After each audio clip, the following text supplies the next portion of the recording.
नमस्कार, आप देख रहे हैं राजीव टाइम्स। आपके साथ मैं हूं आराधना नामदेव। रुक करते हैं खबरों की ओर। आपको बता दें, इजराइल ने लेबनान सीमा के पास सैन्य अभ्यास तेज कर दिया है। हिजबुल्लाह के साथ बढ़ते तनाव के बीच यह कदम उठाया गया।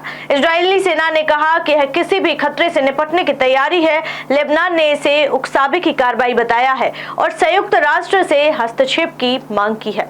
क्षेत्र में पहले से ही गोलीबारी की छिटपुट घटनाएं हो रही हैं। नागरिकों को सुरक्षित स्थानों पर जाने की सलाह दी गई है। अंतर्राष्ट्रीय समुदाय ने दोनों पक्षों से संयम बरतने की अपील की है। यूक्रेन ने रूस के ड्रोन हमले के जवाब में अपने हवाई रक्षा तंत्र को एक्टिव कर दिया है। रूसी ड्रोनों ने कीव के आसपास के क्षेत्रों को निशाना बनाया, लेकिन यूक्रेन का दावा है कि ज्यादातर ड्रोन नष्ट कर दिए गए हैं। इस हमले में अभी तक कोई हताहत नहीं हुआ है। रूस ने इसे यूक्रेन के सैन्य ठिकानों पर हमला बताया। दोनों देशों के बीच चल रही संघर्ष और तेज होता चला जा रहा है। साथ ही यूक्रेन ने पश्चिमी देशों से और सैन्य सहायता की भी मांग की है। तुर्की में इस्तांबुल के मेयर एक्रम इमामोग्लू की गिरफ्तारी के खिलाफ विरोध प्रदर्शन तेज हो गया है। भ्रष्टाचार के आरोप में उनकी गिरफ्तारी को विपक्ष की राजनीतिक साजिश बताया है। सड़कों पर सैकड़ों लोग जमा हुए और सरकार के खिलाफ नारे लगाए। पुलिस ने प्रदर्शनकारियों पर आंसू गैस का इस्तेमाल किया।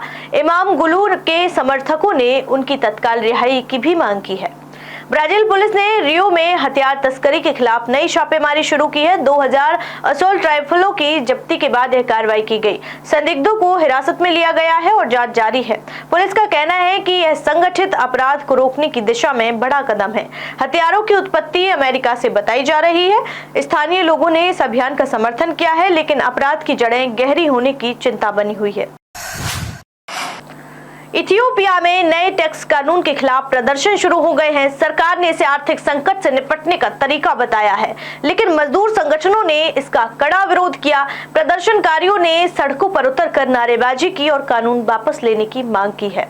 पुलिस ने भीड़ को तितर-बितर करने की कोशिश की। देश में पहले से ही सूखे और अशांति की समस्या है। यह नया कानून सामाजिक तनाव को और बढ़ा सकता है। सरकार ने अभी तक कोई आधिकारिक बयान जारी नहीं किया है।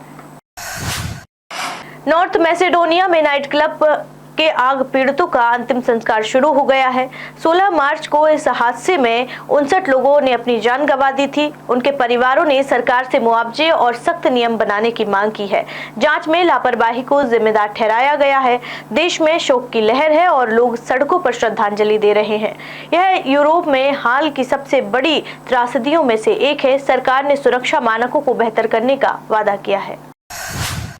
अमेरिकी राष्ट्रपति डोनाल्ड ट्रंप के यूक्रेन के परमाणु संयंत्रों पर दावे से हड़कंप मच गया है। रूस ने इसे खतरनाक बयान बताकर जवाबी हमले की चेतावनी दी है। ट्रंप ने इसे अमेरिकी हितों के लिए जरूरी बताया, लेकिन यूक्रेन ने इसे संप्रभुता पर हमला करार दिया है।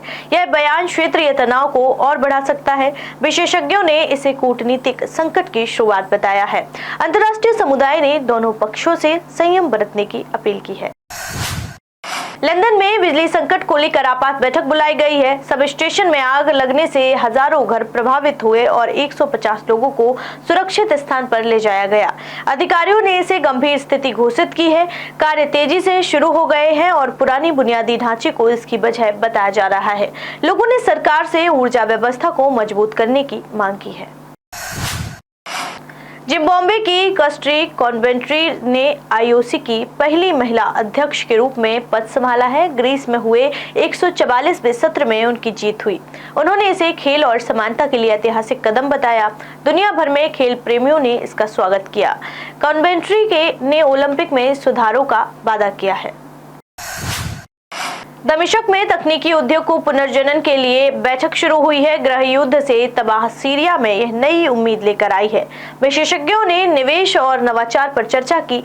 सरकार ने इसे अर्थव्यवस्था के लिए महत्वपूर्ण बताया है। हालांकि अस्थिरता और संसाधन की कमी चुनौती बनी हुई है। अंतर्राष्ट्रीय सहायता से इस पहल को बल मिल सकता है। यह कदम सीरिया के भविष्य को नई दिशा देगा।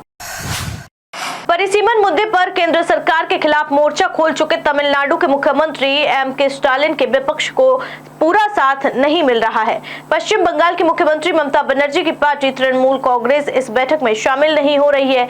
परिसीमन मुद्दे पर चर्चा के लिए विपक्ष की ज्वाइंट एक्शन कमेटी की पहली बैठक शनिवार को चेन्नई में होने जा रही है। इस बैठक में केरल, तेलंगाना, पंजाब के मुख्यमंत्री, कर्नाटक के deputy CM DK. Shivakumar, BJD और बीआरएस के प्रतिनिधि शामिल हो रहे हैं। केरल के सीएम पिनरई विजयन, रेवनाथ रेड्डी, भगवंत मान चेन्नई पहुंच गए हैं। खबरों में फिलहाल इतना ही। देश दुनिया की तमाम खबरें देखने के लिए देखते रहिए राजीव टाइम्स। नमस्कार।